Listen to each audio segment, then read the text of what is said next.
সারা বাংলায় এখন শেখ হাসিনা বিরোধী প্রচারণা চলছে সর্বশক্তি দিয়ে, জলে স্থলে অন্তরিক্ষে। দেশের মধ্যে শেখ পরিবার, শেখ হাসিনা, তার সঙ্গী সাথী এবং তার দল, তাদেরকে নিয়ে যেভাবে প্রচার এবং প্রোপাগান্ডা চলছে, এ সকল প্রচার এবং প্রোপাগান্ডার প্রতিক্রিয়া কি হতে পারে সেটি নিয়ে আলোচনা করব। তার আগে বলে নেই শেখ হাসিনার বিরুদ্ধে কী কী প্রচারণা করা হচ্ছে। প্রথমত, তিনি প্রচণ্ড ভয়ঙ্কর, এত ভয়ঙ্কর তাকে দেখলে ভয়ের উদ্রেক হয়। তার ক্যাশ চাই, বিড়াল চোখের তিনি রমণী।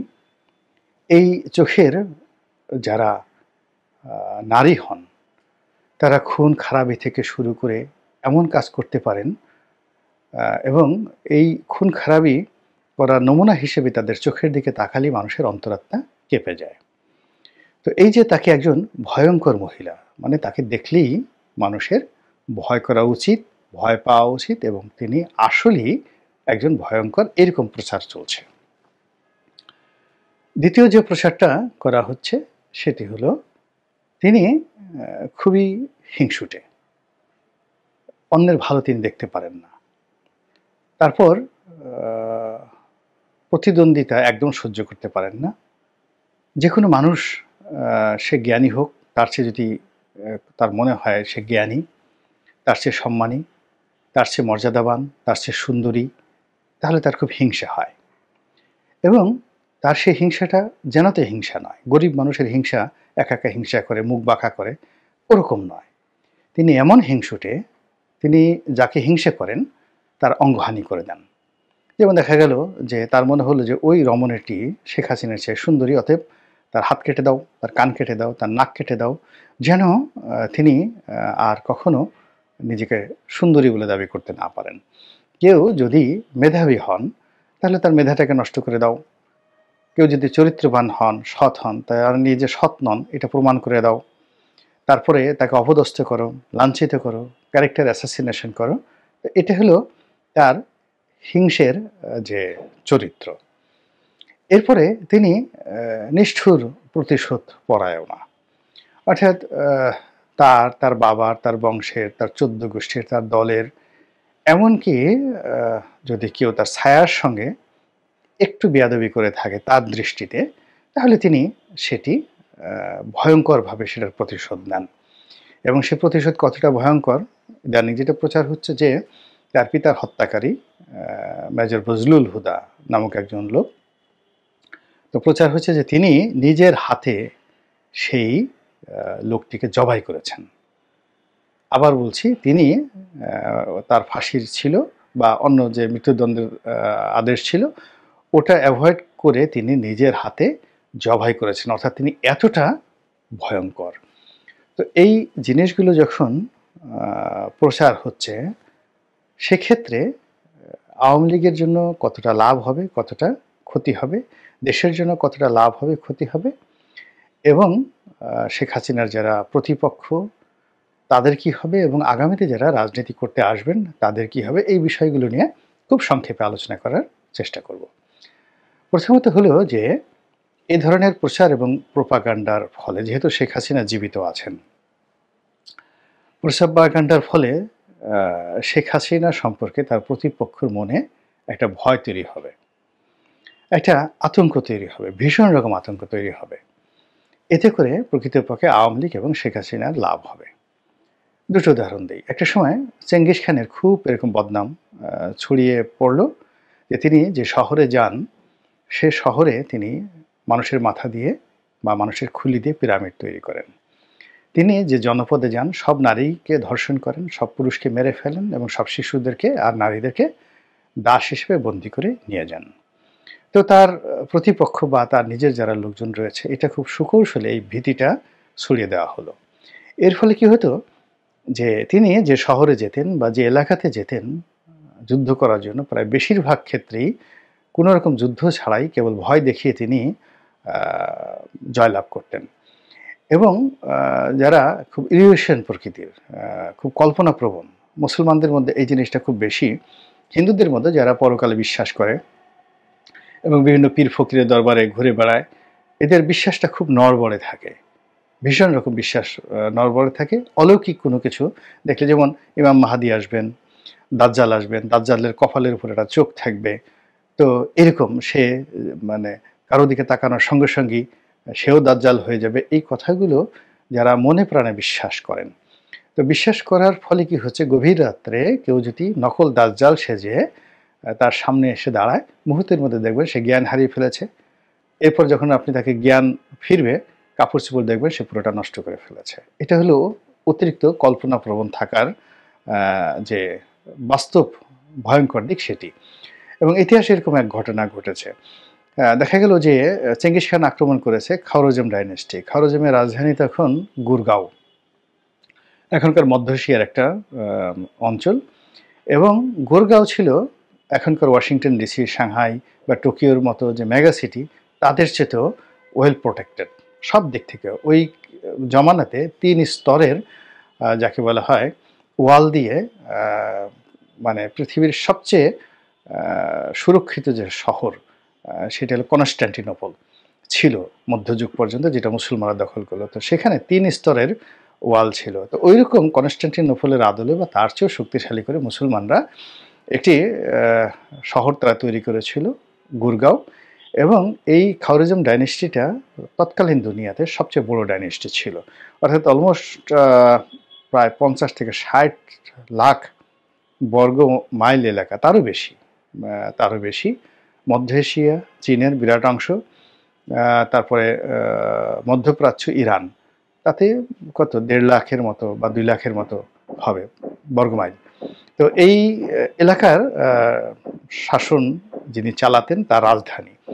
তো সেই রাজধানীতে তার যে যত শক্তিশালী সৈন্য, সেই সৈন্যরা তাদের মধ্যে একটা বিশ্বাস ছিল যে এই শহর যে কোনো সময় ইয়াজুজ মাজুজরা দখল করতে পারে। এবং তারা চেঙ্গিস খান সম্পর্কে শুনেছিল যে চেঙ্গিস খানই মূলত ইয়াজুজ মাজুজদের নেতৃত্ব দিচ্ছেন দূর থেকে। তো সেই চেঙ্গিস খান যখন তাদের সেই দরবারে মানে তাদের শহরের উপকণ্ঠে এলো যুদ্ধ করার জন্য, সৈন্যরা অত কিছু চিন্তা ভাবনা না করে তাদের অস্ত্র ত্যাগ করে পালিয়ে গেল, সব পালিয়ে গেল। চেঙ্গিস খান সেখানে দখল করে ফেললেন এবং পুরো শহরে কি করেছেন এখন পর্যন্ত ইতিহাসবিদরা খুঁজে পাচ্ছে না যে গুরগাঁওটা আসলে কোথায় ছিল। মানে চেঙ্গিস খানের ধ্বংসযজ্ঞটা এত বেশি ছিল, পৃথিবীর অনেক বিখ্যাত বিখ্যাত শহরকে খুঁজে পাওয়া গিয়েছে, কিন্তু এই গুরগাঁওকে এখনো খুঁজে পাওয়া যায়নি।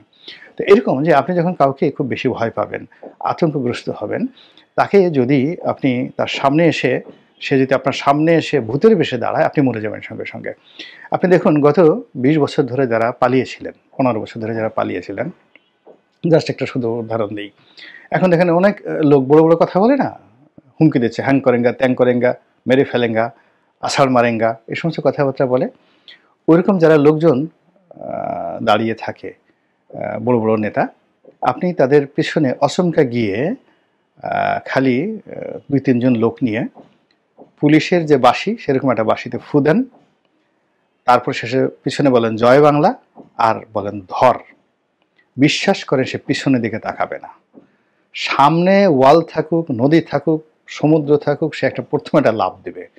লাফ দিয়ে সে বহুদূর যাওয়ার পরে, ঘন্টাখানেক যাওয়ার পর যখন ক্লান্ত হয়ে পড়বে, তখন সে পিছনের দিকে তাকিয়ে বলবে দৌড়াইলাম কেন। এটা হলো মানুষের একটা সাইকোলজি, মানে আপনি যাকে ভয় পান। তো এই যে শেখ হাসিনাকে যে ভয়ঙ্কর রূপে প্রচার করা হচ্ছে, এটা শেখ হাসিনার প্রতিপক্ষের জন্য মূলত একটা সাইকোলজিক্যাল একটা মানে রোগে পরিণত হয়েছে। ফলে কখনো কোনো কারণে যদি আওয়ামী লীগের মতো দলের বা শেখ হাসিনার যদি কোনো কারণে প্রত্যাবর্তন ঘটে, আপনি দেখুন ১ মিনিট লাগবে না, ৩০ সেকেন্ডের মধ্যে পুরো মাঠ ফাঁকা হয়ে গেছে। ফলে এখন যারা অতিরিক্ত প্রচার করছেন তারা আলটিমেটলি নিজেদের ক্ষতি করছেন। ২ নম্বর হলো যে এই মন্দ কাজগুলো, মনোবিজ্ঞানের ভাষায় হলো আপনি আজে বাজে জিনিসের নাম উচ্চারণ করবেন না। এমন অনেকে যেমন বলে যে পর্ণ ছবি দেখবেন না, মানে কোনো যে ইসলামে কোনো ছবি দেখাই নিষেধ। এর কারণ হলো এই বিষয়গুলো আপনার মন মননে একটা বিকৃত রুচি তৈরি করে। আপনি সুন্দরী একটা রোমান্টিক ছবি দেখলেন, একটা উলঙ্গ ছবি দেখলেন, একটা পারভার্টেড সেক্সুয়াল ভিডিও দেখলেন, এই বিষয়গুলো আপনাকে অসুস্থ বানিয়ে ফেলবে ফিজিক্যালি আর মেন্টালি। তো এইজন্য এই মন্দ দিকগুলো বিষয়গুলো আলোচনা করতে হয় না, সামনে আনতে হয় না। আপনি অ্যাকশনে যাবেন। শেখ হাসিনার বিরুদ্ধে আপনাকে অ্যাকশনে যাবেন। আপনাকে মানে এখানে প্রচার করতে হবে না, বাজে কথা বলতে হবে না। আপনাকে অ্যাকশনে যেতে হবে। আপনি গুপ্ত হত্যায় যেতে পারেন, গুমে যেতে পারেন, আপনি বিচার করতে যেতে পারেন, আপনি ট্রায়ালে যেতে পারেন। Whatever may be you can do. এখানে এই সমস্ত মন্দ জিনিস না বলে আপনি আপনার কর্তব্যের যে কাজটি এটি নীরবে করতে পারাটাই হলো আপনার জন্য নিরাপদ। কিন্তু এই কথাগুলো যত বেশি বলবেন ততই এটা সমাজে খুব ইজি হয়ে যাবে। আপনি এরশাদ জামানাতে যেমন দেখা গেল যে পরকীয়া, ঘুষ, দুর্নীতি এটি রাষ্ট্রীয়ভাবে যে আ প্রতিষ্ঠিত হয়ে গেল, যেটা পরবর্তীকালে থামেনি। আ রাষ্ট্রের যারাই ক্ষমতায় এসেছে, ক্ষমতার কাছাকাছি থেকেছে তারা এই বিষয়গুলোকে একটা মর্যাদা দিয়ে অনেকটা মানে বাইজি মহলের মতো করে নাচো, ঘুষ দাও, টাকা দাও, তোহফা দাও।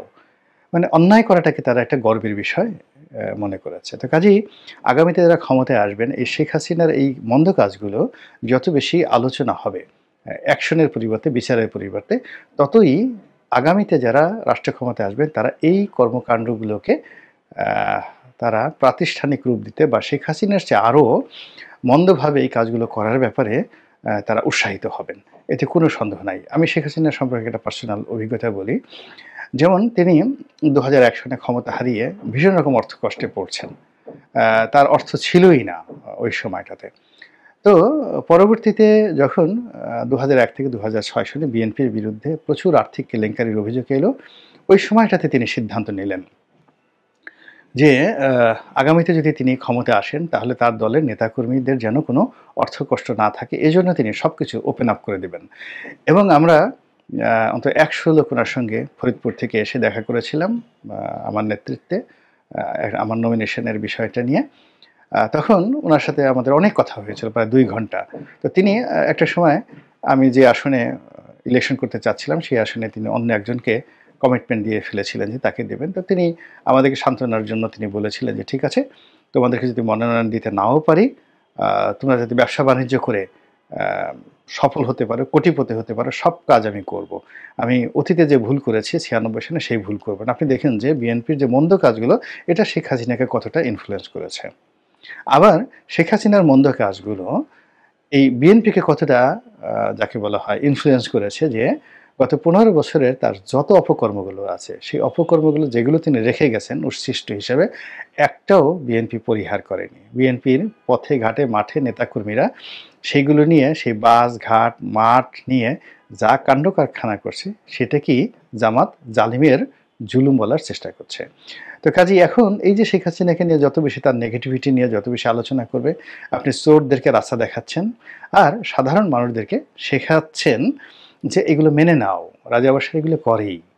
তো কাজেই সাধু সাবধান, যারা প্রচার চালান, প্রোপাগান্ডা চালান তারা যদি প্রত্যেকটি প্রচারের সাইকোলজিক্যাল দিক এবং ইফেক্ট অ্যান্ড আফটার ইফেক্ট কল্পনা করেন এবং মনস্তাত্ত্বিক দিক বিবেচনা করে বৈজ্ঞানিক পন্থায় আপনারা যদি প্রচার চালান তাহলে এটা ভালো হয়। এর কারণ হলো প্রচার সেটা নেগেটিভ হোক, পজিটিভ হোক। আল্টিমেটলি যার বিরুদ্ধে করা হয় বা যার পক্ষে করা হয় তারই উপকার হয়। ধরুন আমাকে একজন একটা গালি দিল বা আমাকে একজন একটা বাজে কথা বলল। আমাকে নিয়ে তো প্রচুর সেই বিতর্ক সেই ২০১১ সনে আমার ভাইয়ে বাহিনী আছে, ক্যাডার বাহিনী আছে ইত্যাদি, ইত্যাদি। তো এই জিনিসগুলো মানুষ আসলে আগ্রহ নিয়ে আমার কাছে আসে। আসার পরে যখন দেখে যে না এই লোকটি এইরকম, তখন আল্টিমেটলি আমার আরও অ সম্মান বেড়ে যায়, মর্যাদা বেড়ে যায়, গ্রহণযোগ্যতা বেড়ে যায়। আবার আমার ক্ষেত্রে যদি উল্টো হতো, যেমন সত্যিকার অর্থেই আমার একটা ভাইয়ে বাহিনী আছে বা আমি আসলেই একটা খারাপ মানুষ। মানুষ আমাকে দেখতে আসলো, এসে আমাকে ভয় পেল এবং দেখা গেল যে আমি ফোন করার আগেই সে সবকিছু ছেড়ে দিচ্ছে। ফলে এখানে নেতিবাচক, ইতিবাচক প্রচারণা দুটোরই আল্টিমেটলি একটা রেজাল্ট আছে। তো শেখ হাসিনাকে আপনারা যারা প্রচার করছেন তার বিরুদ্ধে কতটুকু উপকার করতে চান বা কতটুকু ক্ষতি করতে চান এবং আগামীর বাংলাদেশকে কতটা আপনি ফলপ্রসূ ভালো দেখতে চান এটা একান্তই আপনাদের ব্যক্তিগত বিষয়।